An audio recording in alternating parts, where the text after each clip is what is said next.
Kesinilah anakku.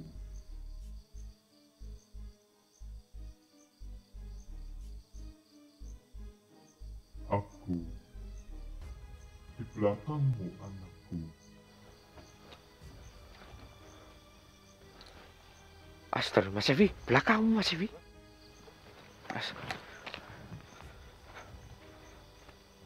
Mas Evi.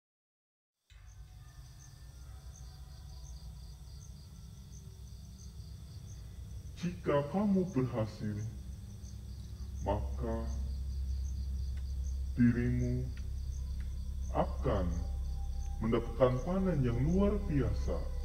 Bahkan tanah itu bisa kau tanam tanpa kau beri pupuk hingga 20 tahun lamanya. Asalkan satu, tidak ada kotoran manusia di tempat itu.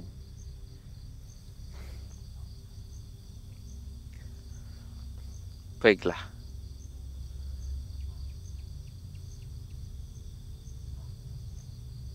Baiklah Tuan Prabu.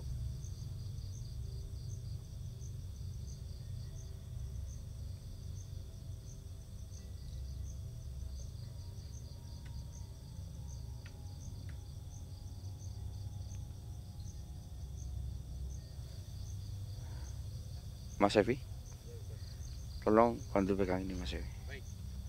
Nanti saya ambil terakhiran.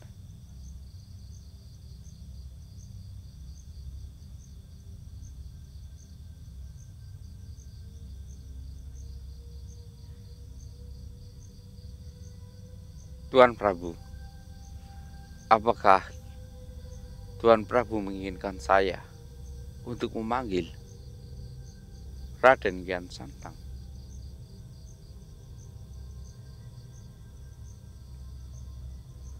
Tidak, justru yang ingin aku temui adalah Putri Rara Santang. Karena dia adalah wanita yang hebat dan tangguh. Dia saat ini selalu mendampingimu.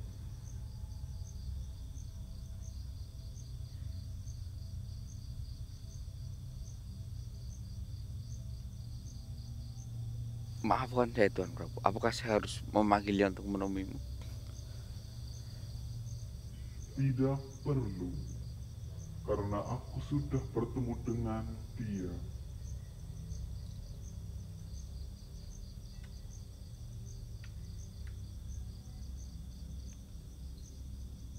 Baiklah Tuan Prabu. Tuan Prabu,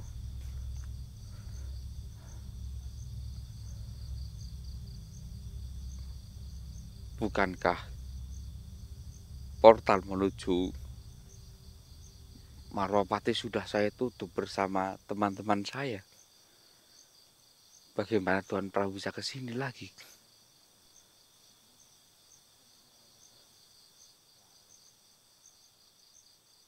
Portal yang kamu tutup itu hanyalah untuk Nyi Jantur,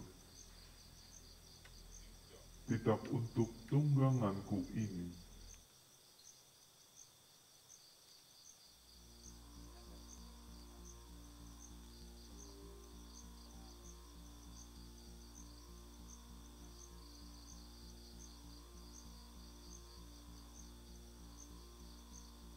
Baiklah Tuan Prabu. Adakah yang bisa saya bantu Tuan Prabu?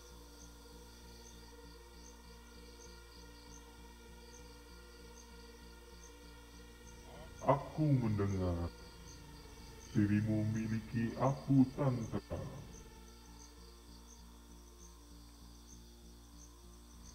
Aku meminta izin kepadamu. Bolehkah aku membawa apu tantra tersebut? Karena aku mendengar ucapanmu dari kemarin. Dan bahkan apu itu memiliki sesuatu yang berbeda.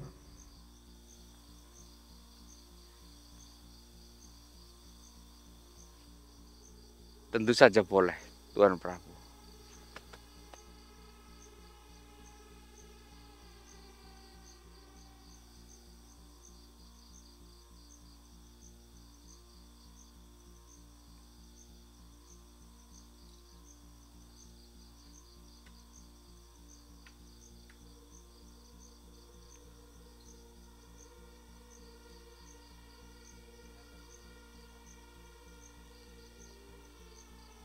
Abu ini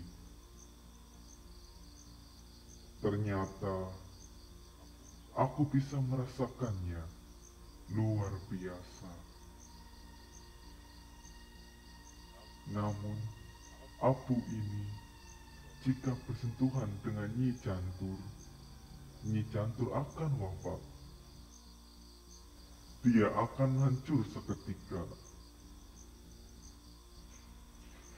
Karena Nyi Jantur memiliki energi yang bertentangan dengan abu ini.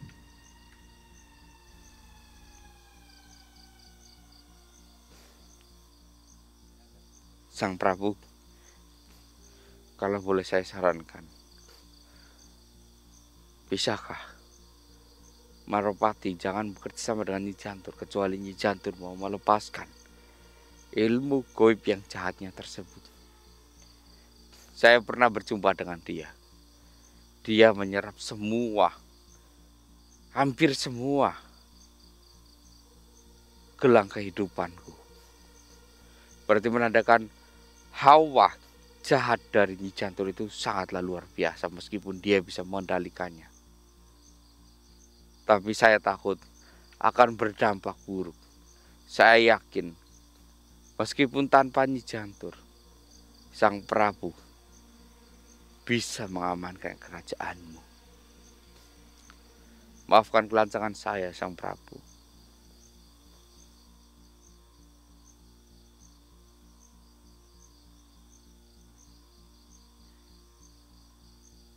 Tentu saja itu sudah aku pikirkan.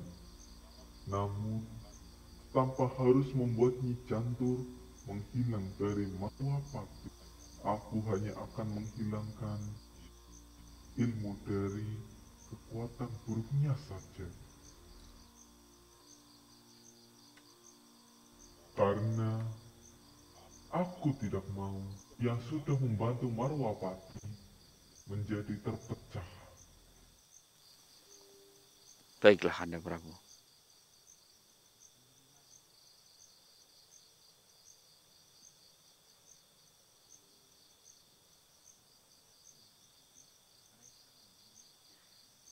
Kalau begitu, aku akan datang kembali lagi ketika memang engkau dalam masa penanaman. Dan aku akan memberikan himbauan dan arahan. Dan ingatlah, meskipun bahan pangan telah tercukupi, namun dari 50.000 pasukanmu tetap akan berkurang. Karena itu sudahlah takdir. Karena dari 50.000 pasukanmu yang datang, itu hanyalah sebagian orang yang hanya ikut-ikut. Bukan mereka benar-benar ingin meminta pertolonganmu. Dan mereka akan pergi dengan sendirinya. Dan yang sungguh-sungguh akan mati karena perjuangan mereka. Namun, dari 50.000 pasukanmu tersebut, 25.000 lah yang akan sangat membantumu. Dan disitulah kamu harus berjuang untuk menyelamatkan mereka. Baik, Tuan Prabu. Baiklah. Terima kasih, Tuan.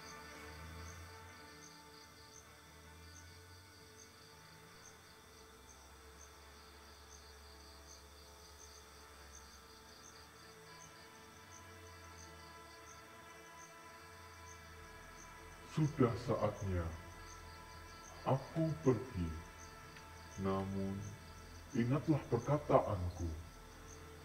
Hindari kotoran manusia untuk bercampur dengan kebun. Ingat, harus ada pembatas di setiap kebun, supaya ketika ada yang ceroboh, maka dari pembatas itu tidak semuanya akan berakibat fatal. Baik, Kanjeng Prabu.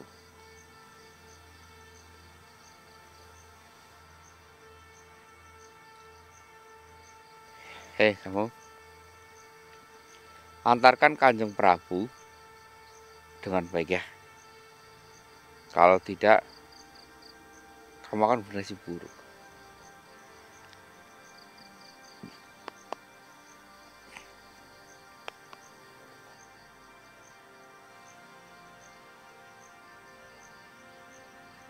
Silahkan Kanjeng Prabu.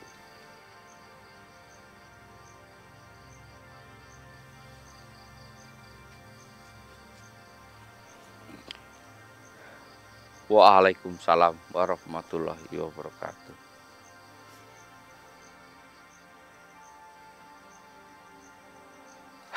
Mas Evi, mana ininya Mas Evi?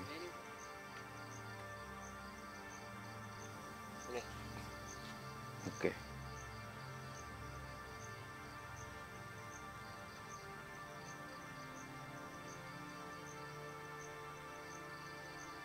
Teman-teman, ini tanah dari Marwapati. Kenapa harus dibentuk bulat ya? Jadi mungkin saya akan mencuilnya, teman-teman, mengambilnya gini, nanti kita tabur. Jadi teman-teman, sangat berbahaya juga ya ternyata ya, kotoran manusia langsung di ini ya. Jadi saya teringat dengan ikan lele teman-teman ya, karena sebagian orang itu ada yang ikan lele itu disebar di sebuah kolam, namun kolam itu buat MCK manusia. Nah, di situ kan ikan lelenya kan makan kotoran manusia ya. Jadi tidak boleh dikonsumsi oleh manusia. Jadi melainkan ikan lele tersebut harus diberi pakan atau buat makan ikan yang lebih besar lagi, baru ikan yang besar itu bisa dimakan. Jadi jangan langsung makan ikan lelenya.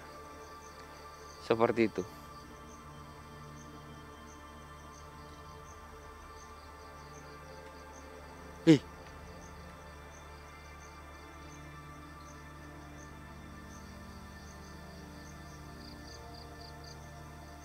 Ada yang beda nggak sih Mas Ewi?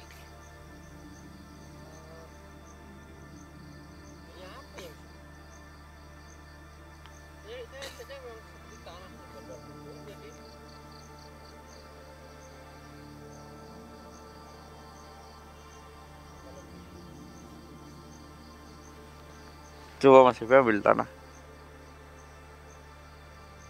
Bedanya apa Mas Ewi? Di kamera ada bedanya nggak?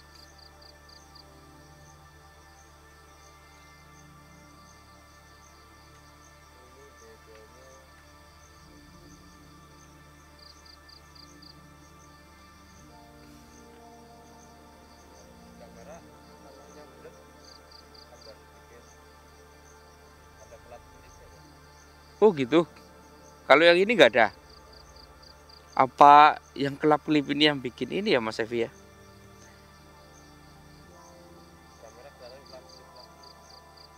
Oh. Kayak cahaya tapi sangat kecil, kelap-kelip. Harusnya zoom tadi. Oh iya, saya teliti juga di dekat mata. Iya ya, mengkilap ya, banyak ya Mas Evi ya. Kalau digerakkan kayak gini malah makin terlihat jelas nih. Oh iya, saya baru nge kalau tanah yang biasa kan nggak ada ya Mas Evi ya. Oh iya, ternyata memiliki perbedaan. Oh iya, mengelilingi semuanya loh Mas Evi. Oh, jadi ini membedakan tanah Marwapati dengan tanah kita yang begitu subur ini tanah Marwapati. Mungkin dari segi kontur tanah hampir sama ya, cuman yang berbedanya itu ada yang kelap-kelipnya Mas Evi ya. Iya. Betul. Oh iya. Saya baru kalau Mas Evi nggak ngomong, saya nggak tahu ada yang kelap-kelip loh Mas Evi. Saya juga tahu-tahu juga waktu saya zoom tadi. Soalnya dari sekilas itu kelihatannya sama loh. Iya. Tapi kalau apalagi diputar kayak gini, kelap-kelipnya terasa banget tuh. Kelip-kelip kayak banyak sekali bintang ya Mas Evi ya. Iya, Bang. Apakah tanah zaman dahulu itu di negeri kita itu berkelap-kelip seperti ini Mas Evi? Kurang paham saya itu. Wow. Aku baru tahu ini. Luar biasa. Luar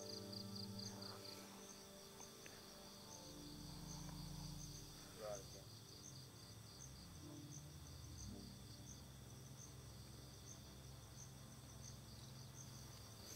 Alhamdulillah teman-teman, kita mendapatkan sesuatu yang berkah. Nah ini teman-teman ya, kunci kita itu selalu menjadi orang baik. Seperti ini, ketika kita mendapatkan suatu musibah, bahkan musibah itu belum datang, baru mau datang, kita sudah mendapatkan bantuan. Supaya musibah itu bisa kita lewati, bukan kita hindari musibah itu ya, kita memang harus tetap melewati musibah itu, namun dengan cara yang lebih mudah. Nah itu kuncinya, kita itu harus menjadi orang baik.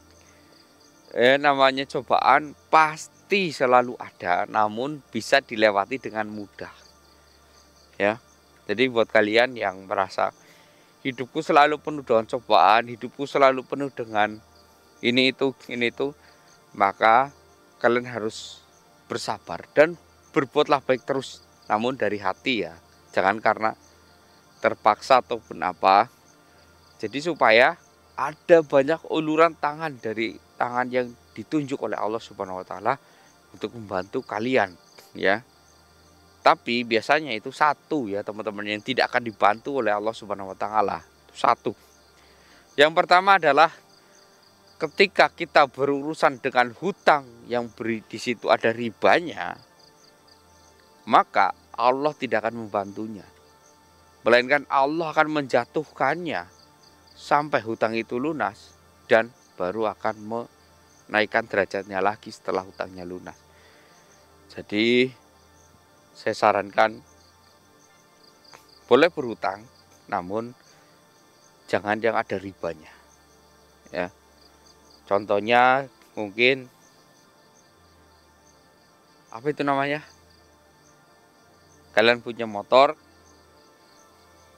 boleh kalian pinjamkan motor kalian dengan barter dengan uang, namun setelah kalian punya uang, ambil motor itu, nggak apa-apa.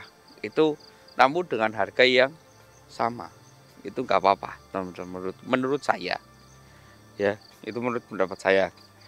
Tapi ketika kalian meminjamkan, misalkan kalian butuh uang, tentunya yang meminjamkan kan kalau cuma 100-200 sih mungkin nggak memerlukan jaminan ya. Tapi kalau sudah ya berjuta-juta, pasti mereka menginginkan sebuah jaminan. Nah, mungkin kalian jaminkan motor kalian atau tanah kalian. Nah, itu sah-sah saja, yang penting jangan ditambahin ketika memberi ataupun membayar hutang tersebut ya, sesuai dengan hutang. Misal kalian hutang 10 juta ya bayarnya 10 juta, karena itu di situ aman tanpa riba ya. Namun memang tantangan tersendiri, mana ada orang yang mau memberikan hutang seperti itu ya. Kalau orang baik pasti selalu ada jalan ya, percayalah. Namun ketika orang itu sudah terjerumus dalam hal riba terus menerus, akhirnya gali lubang tutup lubang, gali lubang tutup lubang. Itu yang membuat ini. Jadi saya juga bercerita sedikit ya teman-teman ya. Saya sempat membantu. Orang itu kategorinya miskin sekali. Namun setelah saya bantu, hutangnya saya bantu lunasin. Karena sudah penyakit mungkin ya, sudah hidup normal, dia hutang lagi, gali lubang tutup lubang lagi, dan dia datang ke saya lagi minta bantuan. Maaf, yang harus dirubah itu karakter diri kalian atau sifat kalian yang berhutang itu. Ya, masa kerjaan ada, ya kerjaan ada, sudah saya salurkan kerjaan dan sekarang masih bekerja, tapi kok masih nggak cukup. Gaya hidupnya itu yang harus dipikirkan. Makanya saya tidak membantu lagi. Seperti itu teman-teman. Jadi untuk kalian yang mungkin merasa dunia ini nggak adil untuk orang miskin, mungkin pola pikir kalian yang harus dirubah, bukan dari bagaimana caranya kalian mencari hutangan, ya. Nauzubillah min dzalik. Ya mudah-mudahan semua pengikutku itu, bukan pengikut ya, penggemar setiaku itu tidak ada yang seperti itu ya. Oh ya teman-teman, mungkin nanti setelah saya menaburkan beberapa di perkebunanku, kalau misalkan sepertinya sih jelas ada sisa, nanti sisanya akan saya bagikan ya buat kalian ya, supaya kebun-kebun kita itu semuanya itu bisa rata sama gitu teman-teman. Oke teman-teman, mungkin sampai di sini saya harus kembali karena saya harus mengamankan ini, takut ada yang mencuri ini teman-teman. Karena biasanya barang yang bukan dari dunia kita itu banyak yang menginginkan. Oke teman-teman, saya pamit. Assalamualaikum warahmatullahi wabarakatuh. Ya Mas Evi.